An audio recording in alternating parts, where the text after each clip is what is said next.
Thank you for attending our session on labor economics. My name is Seonghoon from Singapore Management University. I'm the chair of this session. We have three speakers, including myself. So each presenter is going to have about 15 minutes to present, and followed by 4 minutes of a discussion and about 6 minutes of a Q&A session. Okay, we have Elwyn. Yes, thank you. Good morning, everyone. Today I'm presenting the paper When No Bad Deed Goes Punished, a relational contracting experiment in Ghana. This is joint work with Marcel Fauchon from Stanford University. And I'm presenting the results of a series of lab experiments we did in Ghana and now also in the UK. The motivation behind our study is trying to get at why worker productivity is so low in sub-Saharan Africa, even when we correct for differences in physical capital, education and technology.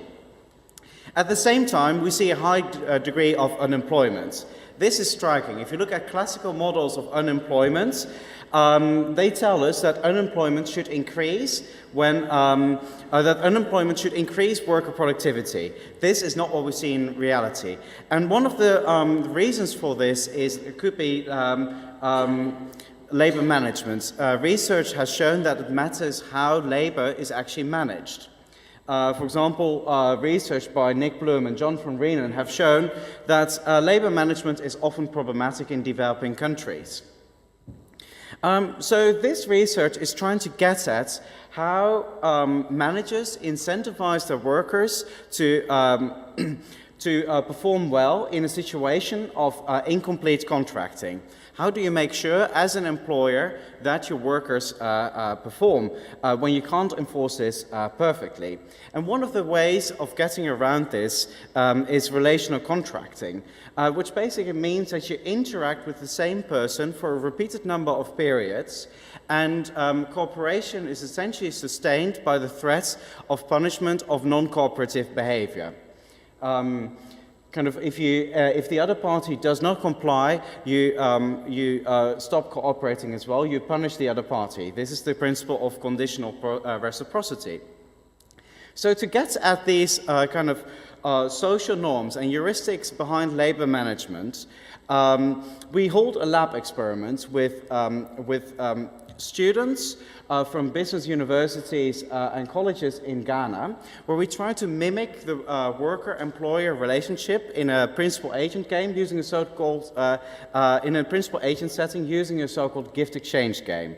And we find that in this situation of incomplete contracting, there is a substantial share of workers that chooses low effort. However, this in itself is not surprising if we compare this to results from OECD countries. What is surprising is how these how the managers are responding to these workers choosing low effort. We see that the employers are not using the incentives to make sure that the workers are performing. And this is very surprising if we compare that to earlier experimental data in OECD countries and also the data we've now collected in the UK. We also test for the impact of competition and the role of reputation, but we don't find a significant impact of that. So let me start by introducing you the experimental design of this paper. Participants in this experiment are divided into two roles. They're either given the role of an employer or the role of a worker. In every period, workers and employers interact with each other for a repeated number of periods. At the beginning of each period, the employer starts by making a wage offer to the worker, selecting a number between 0 and 40, and also specifying a desired level of effort. Then, in the next round, the worker can choose to accept or reject this offer. If the worker rejects this offer, both the worker and the employer get 0 points at this particular round. If the worker accepts the offer, the worker will work for the employer, gets paid the wage, so the wage is not conditional on the effort that the worker is going to choose, and can choose 3 different levels of effort, either high effort, medium effort, or low effort. Medium effort is costly to the worker, but gives the employer a high payoff of 40 points. Medium effort is less costly to the worker, but gives the employer a lower payoff. And low effort, finally, is costless to the worker, but gives the employer a very low payoff. And this game is repeated for 4 times 5 periods. In the last stage in every period, we also ask the worker and the employer what they would do in the next period. So we ask the employer, conditional on the efforts that has not been revealed at this stage, what the employer would do in the next round. And the employer can, for example, say, well, if the worker has chosen high effort, I will offer 20. If the worker has chosen medium effort, I will offer 8. For low effort, I will choose 2. This is also a way of kind of priming the subjects into thinking about these repeated interactions as well. Then the worker can choose a minimum wage, the level of the wage at which the worker would accept the offer in the next round. And then if both of these strategy profiles correspond to each other, they automatically match again with each other for the next round, and they will skip the contracting stage. So we introduced 5 different treatments in this experiment. I've just been explaining to you the baseline treatments where workers have an effort choice. We also introduced a control treatment where workers, after accepting, can only do what was demanded by the employer. So if the employer asks high effort, the worker can only choose high effort as well. Then we introduced a treatment where there are 3 workers and 3 employers. With competition, and in this treatment the workers still have to do what is demanded. Then we introduce a treatment with competition, but where the workers have effort choice. And finally we introduce a treatment with competition, effort choice, and also information sharing between the employers. So essentially the employers will now have information if a worker was not performing well for one particular employer in a previous round. They can now keep track of that when that's happened for a different employer. So we play this for 4 times 5 periods, and we vary the treatments in the several rounds. So we implemented this in Ghana with 304 students from colleges and universities, and now in the UK we've been running the same experiments with 152 students to provide a comparison group. To run this, we created our own mobile lab, which essentially is a lab you can just bring in a suitcase to a location and have people play these games. And this is how the kind of lab looks like. We try to kind of keep the lab, the procedures of the lab as similar as possible to labs used in, for example, here in Oxford or in other universities around the world. These were the tablets they were using. And this is the screen they were using to make offers to the workers. And as you can see, so there are 3 workers on this screen. You can see what the past performance of a particular worker was when they were working for yourself, but you can also see what the past performance of this worker was when they were working for a different employer. At least this information is available in the last treatments with information sharing. Then when you make an offer, you can select a number between 0 and 40, and to make the calculations as easy as possible, we also give the different calculations telling participants what they would earn if they, for example, if the worker chooses low effort, medium effort, or high effort. This is a screen where the worker can choose the level of effort, or they can, here they can choose the offer. They can also choose to refuse the offer, and then they get 0 points. So earlier experiments, there are basically 3 patterns that are very, very prevalent in all these studies. Essentially, kind of this pattern of relational contracting is occurring naturally, and what we find is that employers are offering high wages to induce high effort by the workers, and in response to that, the employers or the workers are choosing high effort in return for these high wages that were offered, and that any deviating behavior of this is punished either by the worker choosing a low level of effort or the employer lowering the wage or firing the worker. I'm now going to show you the results of Ghana and reflect them with the results of the UK, and show to what extent these three predictions or these three patterns that we have observed in the data, to what extent they hold in our Ghanaian subject pool. So let me start by the wages offered. If we look at the wages offered in Ghana, we see that they are quite high. So this graph shows you the wages offered in the 1C treatment, that's a treatment where there's no effort choice, and in the 1E treatment, which is the treatment with effort choice. And we see that in both treatments, the wages are higher than the bare minimum level you would expect if a worker were to choose low effort. If a worker chooses low effort as an employer, you only get 5 points, so it would not make sense to offer any wage higher than 5. So we find evidence in Ghana that employers are offering these higher wages. And this is very similar to the UK as well. Also in the UK, we see that wages are offered at this higher level, above the bare minimum level. So yes, we do find evidence for the first pattern in the data that high wages are used to induce high effort by the workers. Now let's look at the second pattern we see in the data. The effort choice of the workers. Essentially, what we have seen in previous experiments is that the higher the wage is, the more likely it is that workers are choosing the level of effort that was demanded.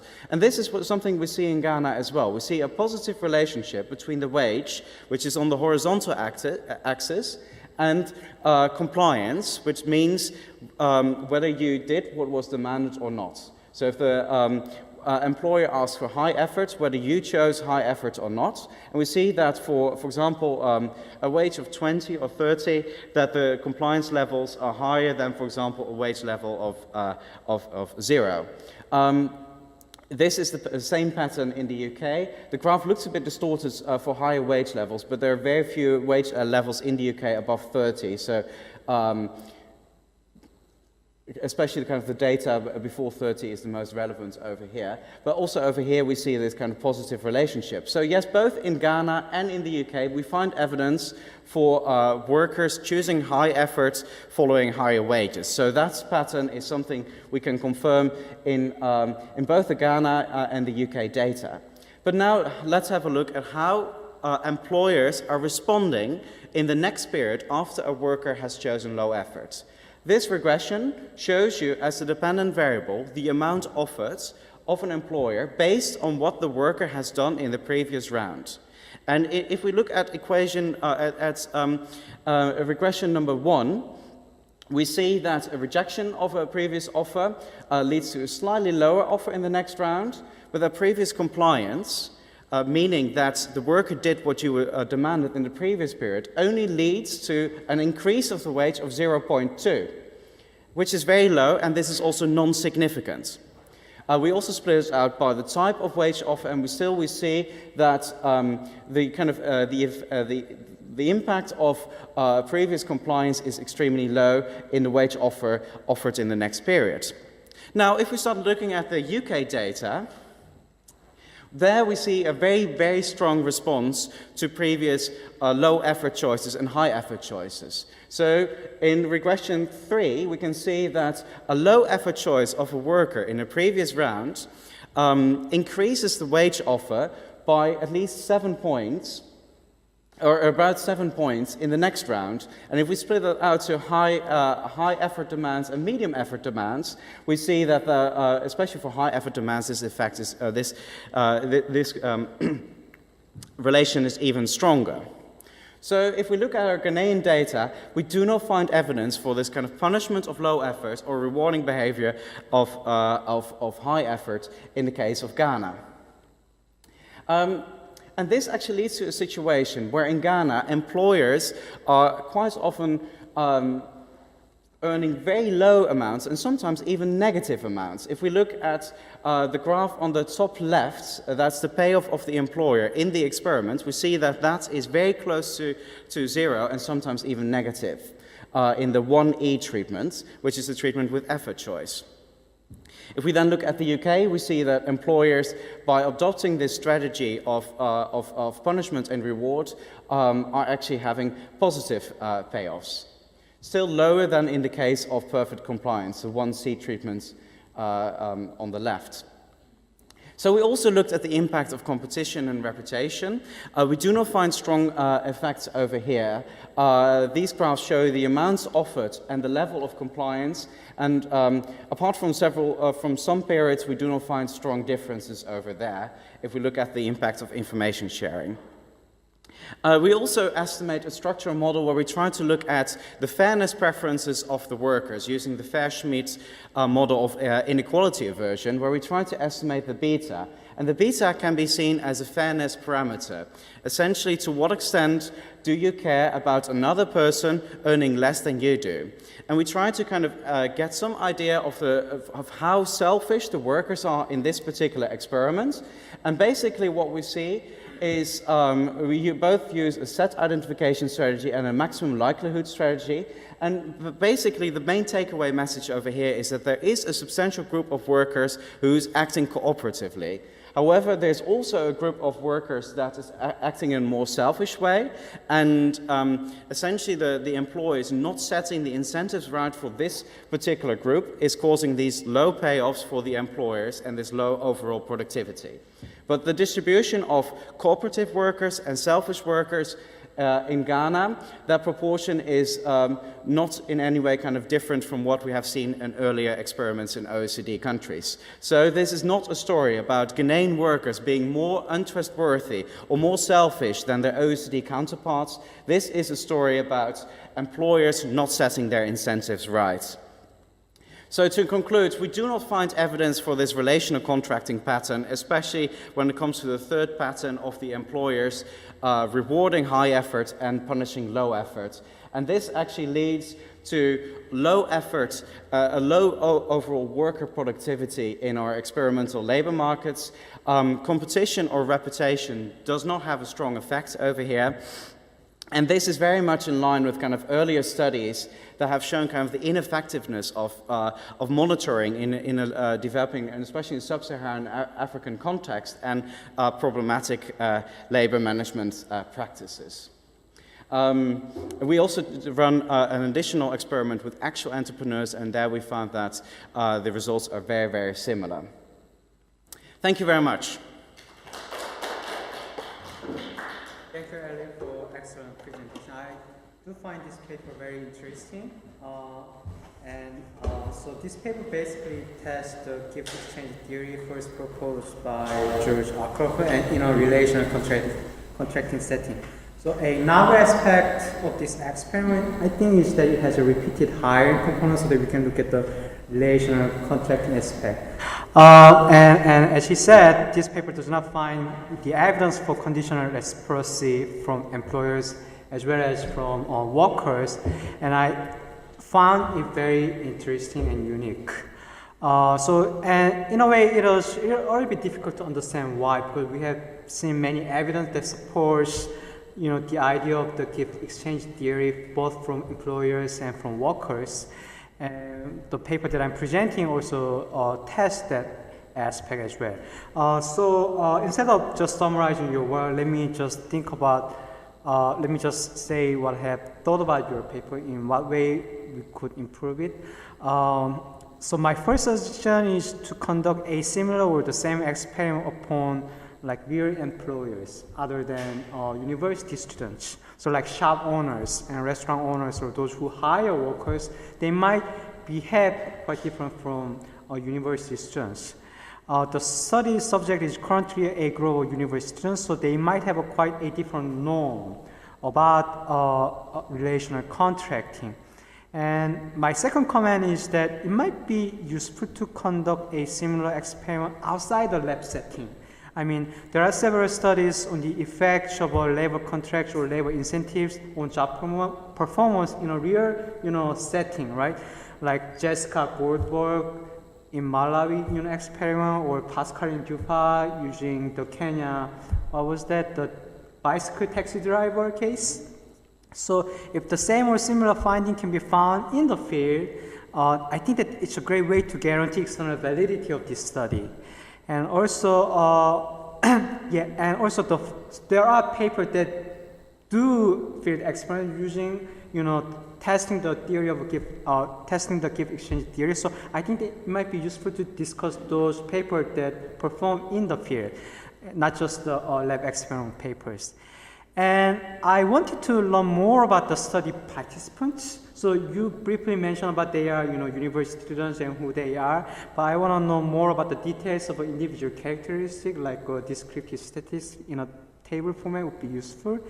And one thing that and you do control for the individual fixed effect, like employer fixed effect and worker fixed effect, but I think that adding interaction terms between the individual characteristics and the treatment might be interesting to see where the treatment effect is coming from.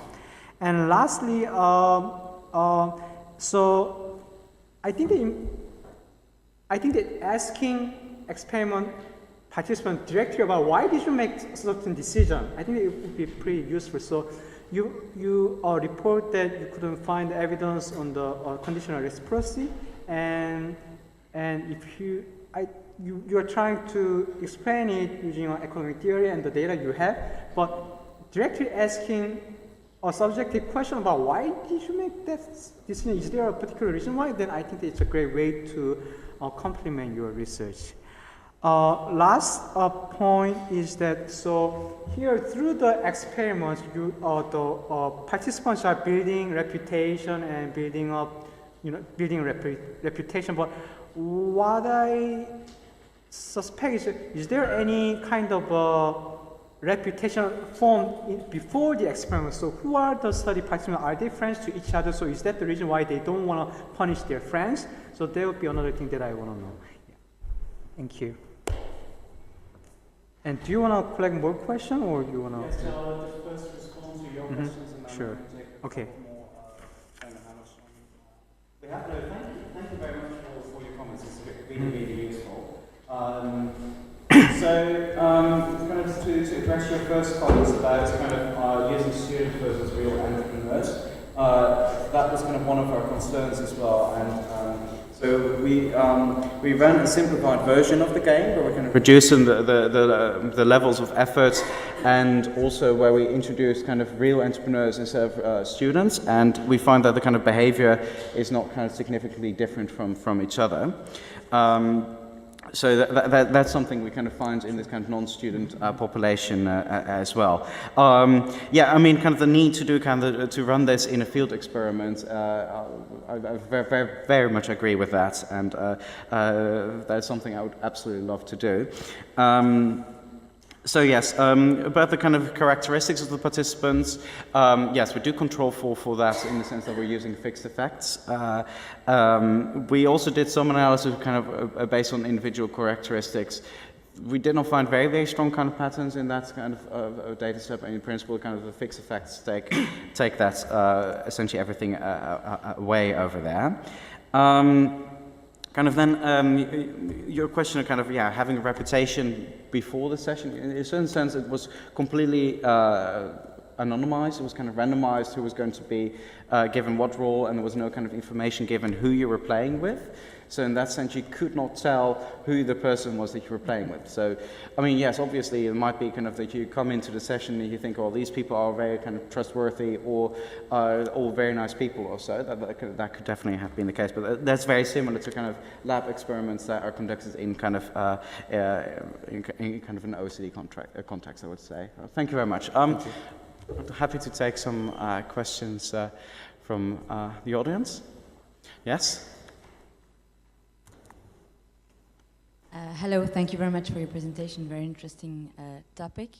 And I wondered exactly when do the treatments happen in your different stages? Is it only at rehiring stage, or does it, I mean, can you just explain the timing a little bit more details?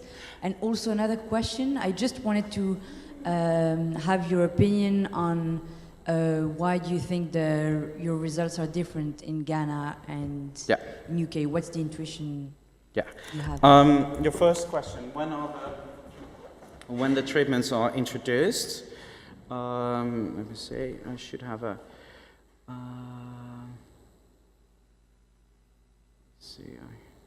treatment sequences. So we randomize the introduction of the different treatments.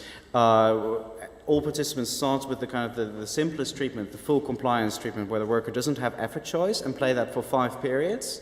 Then after that, we for some of the participants, we introduce the effort choice treatment. For some participants, we introduce the treatment with competition, and slowly we build up to the more complicated treatments.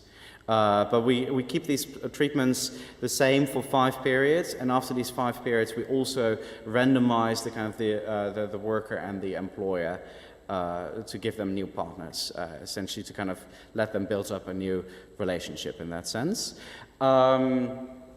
Then your second question, kind of why do we find these cultural differences? This is kind of the big question kind of behind this paper. We have some kind of conjectures why this could be happening. Kind of one reasoning could be that, I mean, a lot of labor in Ghana is hugely informal, in the sense that formal wage employment is not that prevalent compared to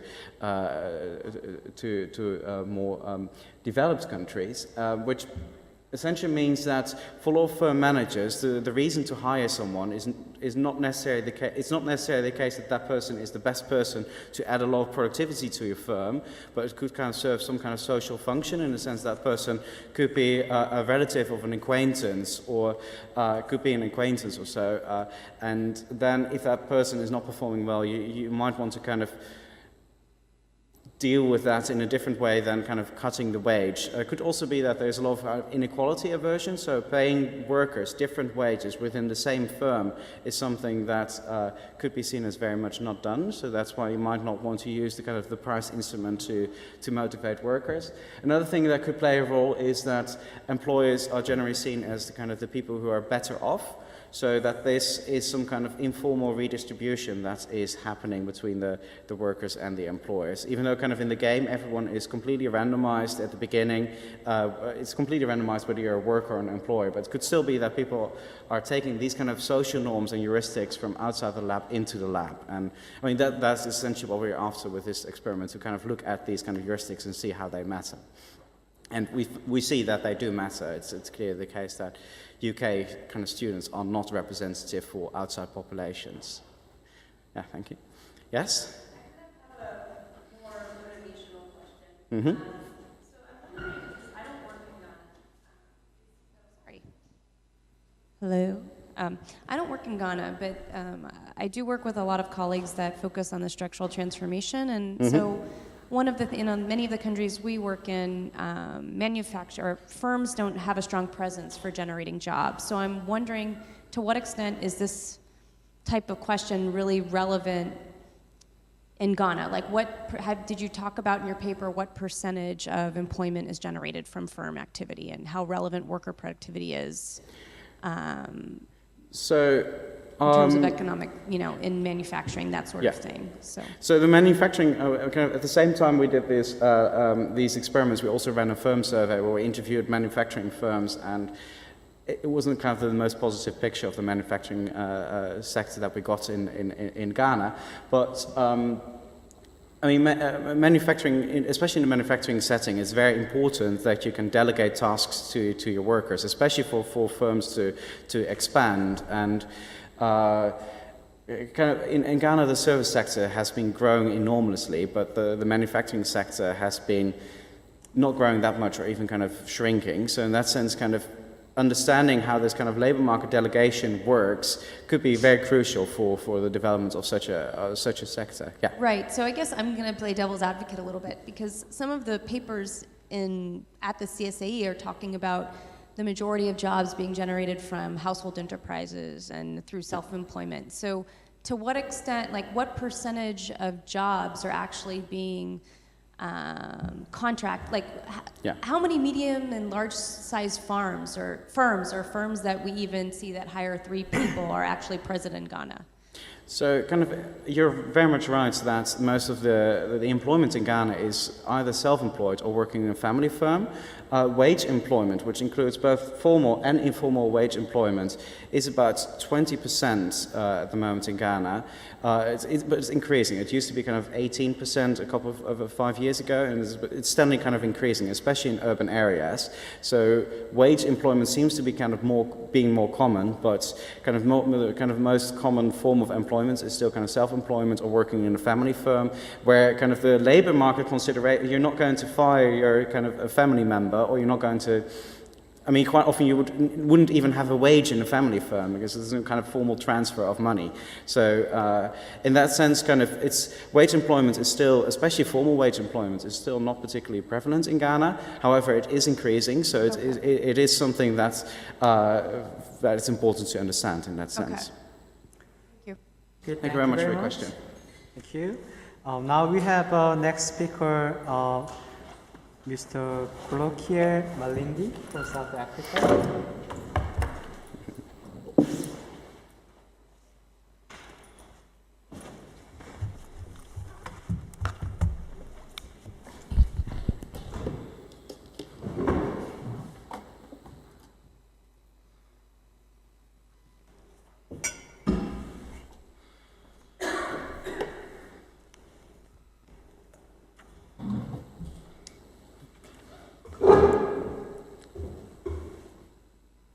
Good morning. Just a slight apology in terms of a change in the title of my presentation. So my current working title is The Wage Path of South African Men Under Labour Market Uncertainty and Employer Learning. So I'm Kholekile Malindi from Stellenbosch University. So the employer-employee relationship is often characterized by imperfect information and uncertainty. Employers are imperfectly informed about the skill set and expected productivity of job seekers. Job seekers are in turn imperfectly informed about the availability of job vacancies that require the skill set that they possess. This has wide-ranging impact on equilibrium employment and wage decisions. So the paper focuses on the impact of imperfect information and uncertainty on group differences in earnings between black and white male workers in South Africa, with a particular interest on how these differences evolve as more information becomes available and as the uncertainty resolves itself. So in terms of the South African literature on employer uncertainty, a couple of years ago, about 6 years ago, there was a youth targeted wage subsidy that was proposed. The subsidy was proposed on the premise that employer uncertainty about worker productivity is acute in South Africa, and that employer uncertainty is a key driver in youth unemployment. Now, the literature also tells us that employer uncertainty is largely driven by low and variable quality of pre-tertiary schooling. There's ample anecdotal evidence that suggests that changes in school policy over the past 2 decades, variability in school quality and increases in access to schooling have diminished the signaling quality of secondary school leaving certificate. Employer uncertainty is also driven by lack of previous work experience for many job seekers. Many job seekers in South Africa have never held their first job, so they cannot rely on previous work experience to signal their employability to future employers. Now, this has led to considerable quality variation and a poor range of labor market signals associated with South African human capital, and this has moreover led to inefficiencies in job search and job matching within the South African labor market. So with this in mind, then, this paper's objective is to extend this research by formally examining the impact of imperfect information and uncertainty on hiring decisions and wages. So building on theoretical models of statistical discrimination, the paper constructs a theoretical model that incorporates employer learning and employer uncertainty for the South African labor market. Now, in terms of taking the model to the data, what I have to present here today is a more descriptive analysis that motivates the theoretical model. With my descriptive analysis, I exploit group differences in the wage gain due to the accumulation of the first year of tenure as a measure of employer learning. Then the estimated employer learning is then used to infer employers' uncertainty about worker quality and labor market signaling. So just a bit on some preliminary on the theory model. Suppose that individual worker productivity is denoted as Y and is determined by that equation over there, alpha being a constant, which can be thought of as innate ability. S is schooling defined as a binary variable, 0 if 12 years of schooling, and 1 if an individual has more than 12 years of schooling. Then theta then captures the effect of schooling on an individual's productivity. So S we take as given for now. S can also represent any easily observable characteristic that employers may use to infer individual productivity. So the model is more generalizable than education. So S can also maybe represent race or gender or age. U is a normally distributed error term. We will assume that our two groups have different variances or standard deviation, with matriculants, those with 12 years of education, having a greater variance around their productivity. Now, with this assumption, we're assuming that those with 12 years of schooling, they are assumed to be a more heterogeneous group, and those with tertiary qualifications are a more homogeneous group. And what I mean by that is that the greater the variance around an individual's productivity or being part of a group that is more heterogeneous implies that for an individual from this group, there's a greater inability to signal one's ability to an employer. So thus, for individuals with greater uncertainty, employers rely less on the individual's less on the individual's labor market signal because they come from in a group where uncertainty or there's a greater variance around their productivity. And the opposite is true for tertiary qualified individuals. So unfortunately, firms cannot observe Y. So what they do observe is Y hat T, which is a noisy noisy productivity signal, determined as Y plus productivity plus noise. So further assumptions that we have there is that firms can observe S, which is the labor market signal, the schooling qualification, and do not know U, but also are aware they know the values of the other parameters. Now, at period T, the firm can observe all signals.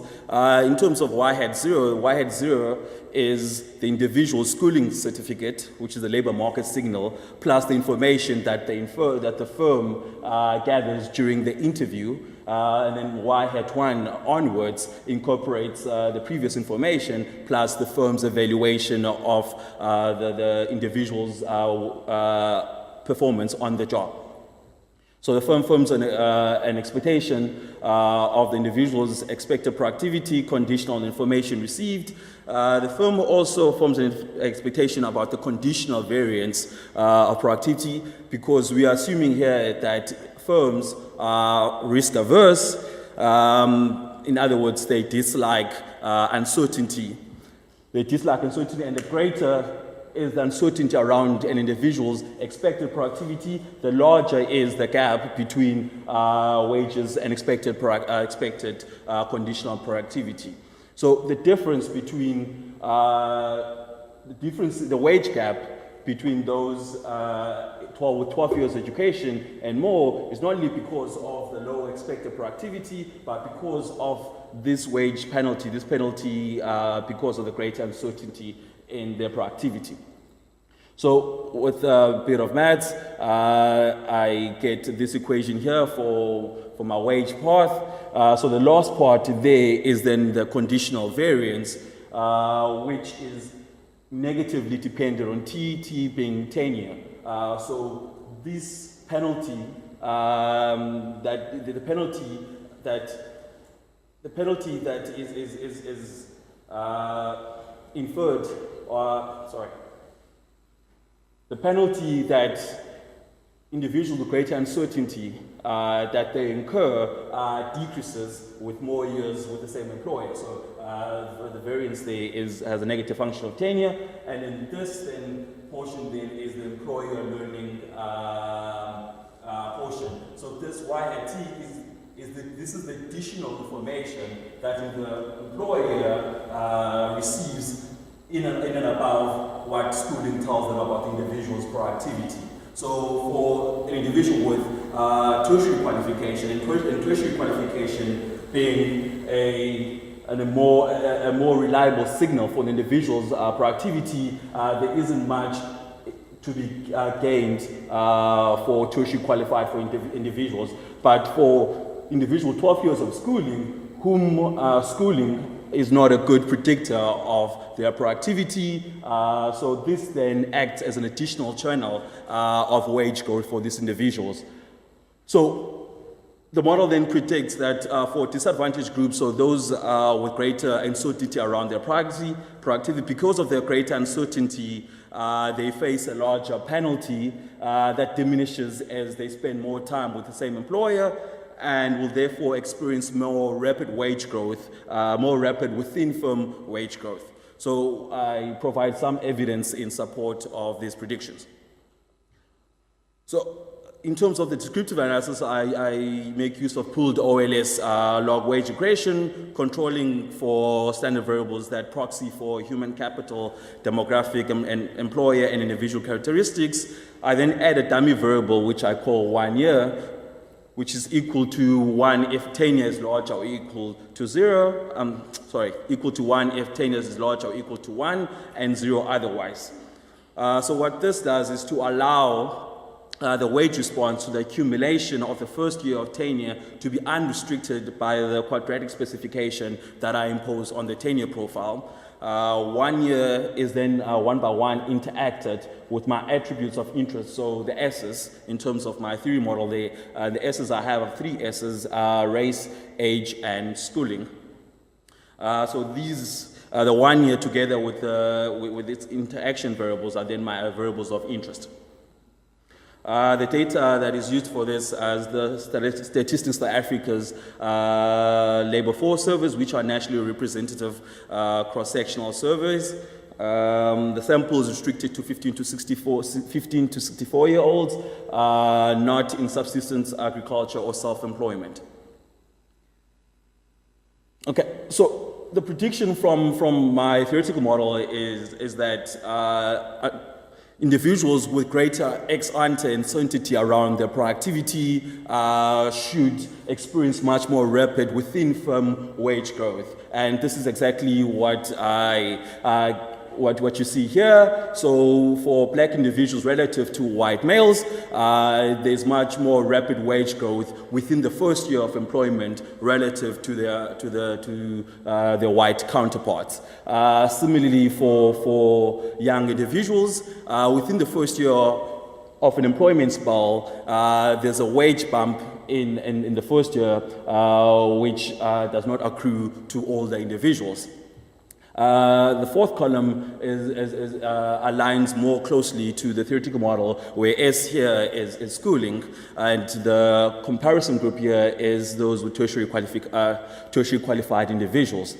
And again, you see that in the first year of employment, there's a greater wage growth for these individuals. And also it's important to note that the largest wage bump is for matriculants, which would imply that there's greater uncertainty in the productivity of those with 12 years of education, which goes back to what I mentioned in terms of sort of changes in school policy that have diminished the signaling quality of a school leaving certificate.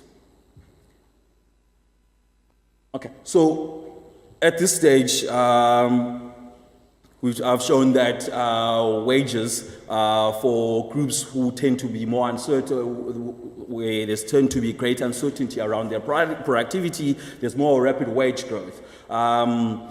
I do not show it here, but groups who tend to be more uncertain around their productivity, they face a less likelihood of being employed, and when they are employed, they tend to be employed on a non-permanent contract. So what I have here is the probability of an individual transitioning from a non-permanent contract to a permanent contract.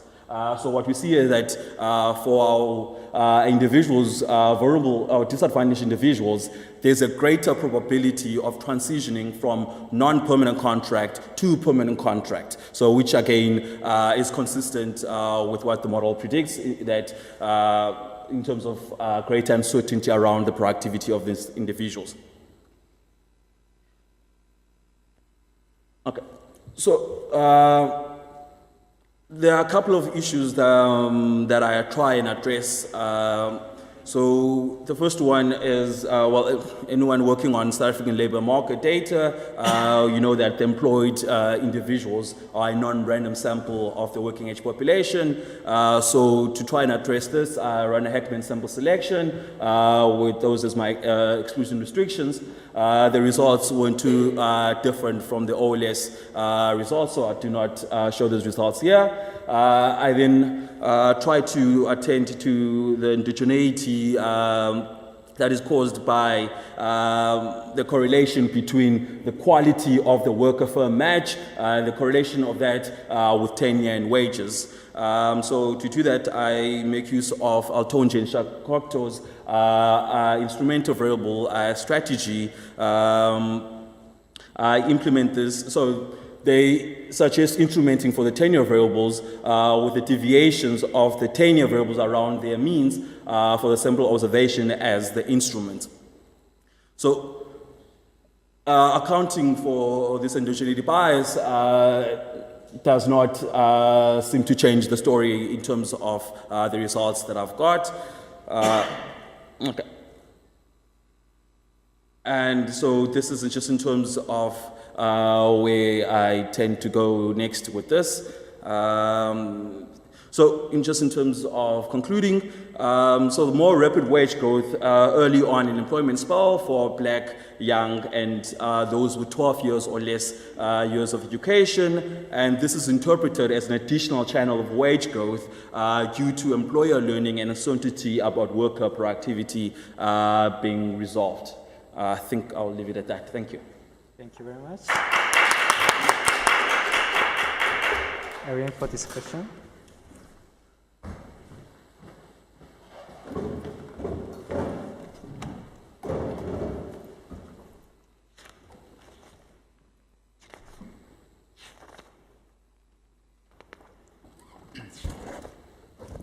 Yes, well, thank you very much for your presentation and this paper. I also saw that you made some kind of new iterations on the paper, which is very, very good.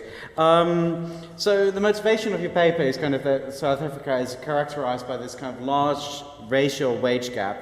I think kind of from kind of my first perspective, I mean, I'm a bit familiar with South Africa, but not very much familiar. If you could kind of quantify this a bit more in the sense of kind of provide some statistics, kind of how vast are these differences, just kind of for kind of a non-South African perspective. I can imagine that these differences are very, very large. I think you can make a very, very strong kind of motivation at the beginning of your paper by kind of quantifying that a bit more. You kind of look at the role of statistical discrimination and employer learning, and in particular kind of can these stereotypes that are so commonplace in the South African labor market and potentially kind of leading to this large wage gap, can these actually be overcome over time? You do that both by kind of developing a model as well as doing this pooled OLS estimation, and you find kind of this substantive effect of an upward wage revision for black workers after 1 year. So let me just start with the model. So you essentially it relies on two key assumptions. First of all, that worker productivity of black workers is more volatile. The sigma, the standard deviation, is larger than for white workers, and firms are risk averse. Which basically this leads to firms offering lower wages in the first period, and then in the next period, when they actually receive a signal of worker productivity, they update wages more because they have more perfect or they have better information on the workers. The sigma is lower in this case. So what I was wondering about the model is first of all, could you develop the dynamics a bit more in your model? So I think you already did that in your presentation, where you looked at WT instead of only the wage at the first period.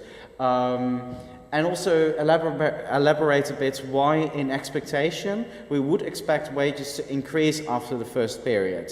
Is it that the element of risk aversion is, or the element of risk is reduced? Then the second point, in this model you're essentially assuming that wages are extremely flexible. In practice, in a lot of labour market settings, wages turns out to be very, very, very rigid. And it's actually more the case that employers are firing unproductive workers rather than using wage updates. That's also what I found in my experiments. So to what extent does your model relate to that? And in particularly, how does firing come into your model? In the sense, if a worker does not turn out to be a good worker, I guess there's some range where you would fire the worker, some range where you give the worker the same wage, and some range where you would increase the wage, for example. And I think this will matter for your empirical analysis as well. Then the next point is you model firms as being risk averse, which is sensible if you look at the case of small firms, I think, but quite often in these quite often in these types of models, it's assumed that the firms or the principal and the principal agent model is actually risk neutral. And the idea is that, especially for large firms who have a lot of workers, they can essentially diversify the idiosyncratic risk away. So you could if you think of this model, you would expect that larger firms, that in larger firms this would play less of a role. So that this could actually lead to one more testable prediction for your empirical analysis. For larger firms, you would expect this updating to play less of a role. And then also relates to the first point, on the dynamics. Could you maybe run some simulations of your model, just providing a graph how we would expect this wage updating to look like, not to only focus on the equations, but also to focus on some graph to see how important this wage updating is in your model. Then on the empirical analysis. So your main analysis is a cross-sectional regression on a rotator panel data set. And you use pooled OLS on this data set. And what I was wondering, just looking at this regression, is to what extent can this not be explained by other stories? For example, if black workers are more likely to accept short-term work for a lower wage, then this would lead to a similar effect in your regression coefficients. Because the white workers who take, if it's the case that white workers take more longer term work, which also has a higher wage, then this will be captured by the parameter on the interaction parameter between 1 year and black as well. And also, if it's the case that white workers and black workers work in completely different sectors, then this could influence your results as well. And to what extent do you control? You control for a lot of individual characteristics, but to what extent do you control for the type of job they have, what type of sector they have, what are the educational requirements for that job? Maybe you could control for that.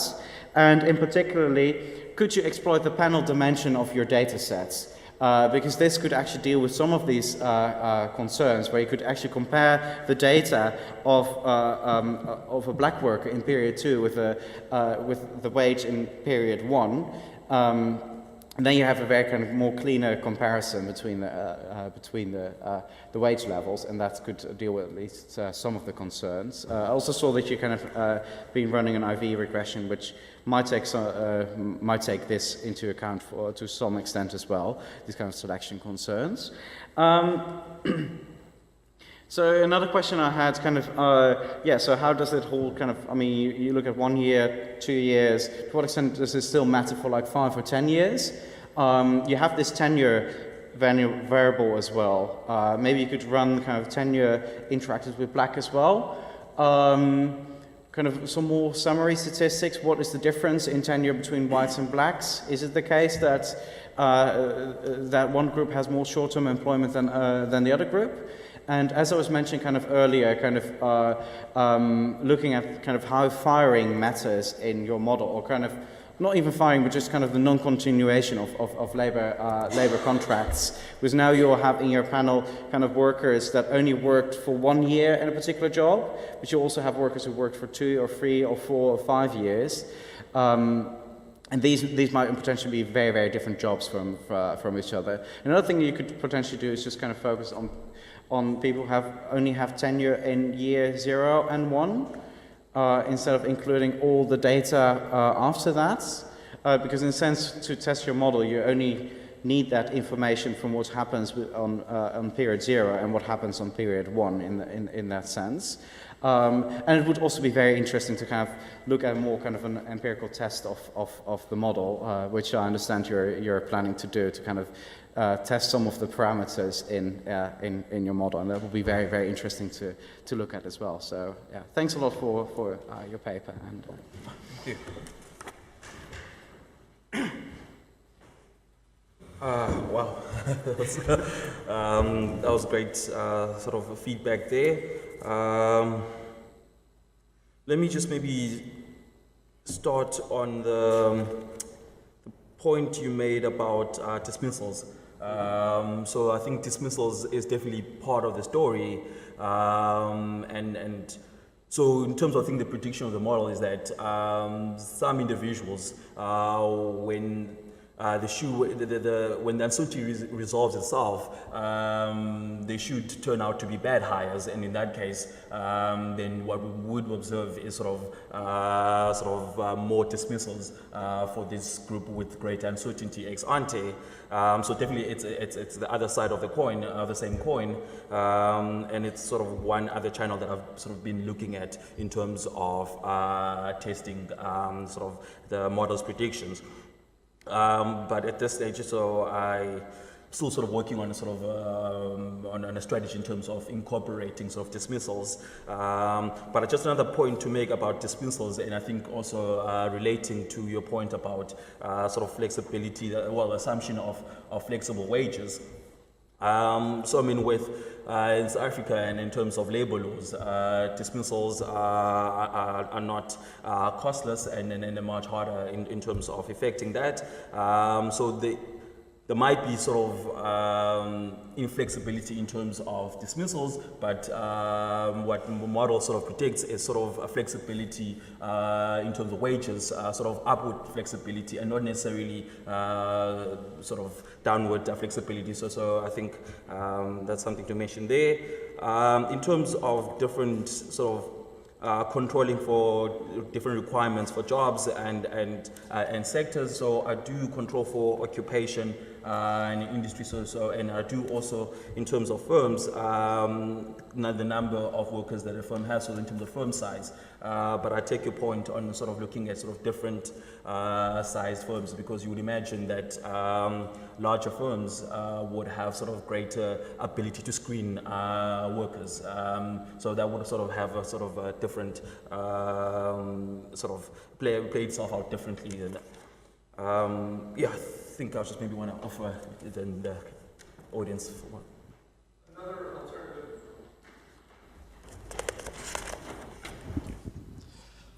Another alternative explanation could be if blacks and whites go to different quality schools, and blacks presumably go to lower quality schools on average, then once they enter the labor force, they could get a higher return from experience because the on-the-job experience is substituting for deficiencies in their schooling environment. So that would also explain what you're interpreting as an employer learning effect, but in actuality would be a heterogeneous return to experience. So that's another alternative explanation that's worth considering, and fixed effects might help with that, or if you have any measures of school quality or proxies for school quality that you could include.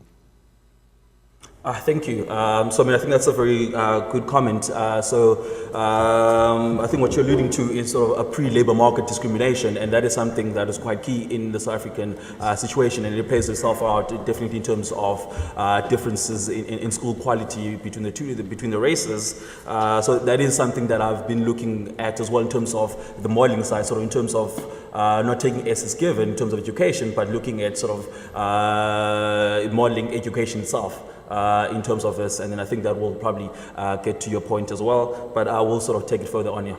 Thank you. I was just going to say, I suspect you should just be interacting everything by race, but it would be helpful to see, as Elwyn was suggesting, if you had a panel and you're looking at baseline characteristics, how different the types of jobs, how different the quality of education, how different all these characteristics are by race. And then you should be probably just including all of those in your regression, so you have a cleaner effect on the race parameters. But the other thing I was going to suggest was, if you're worried about selection, you might want to think about using Lee bounds instead of the Heckman model. There seems to be a big tendency to use those in the labor literature right now. Okay. Thank you.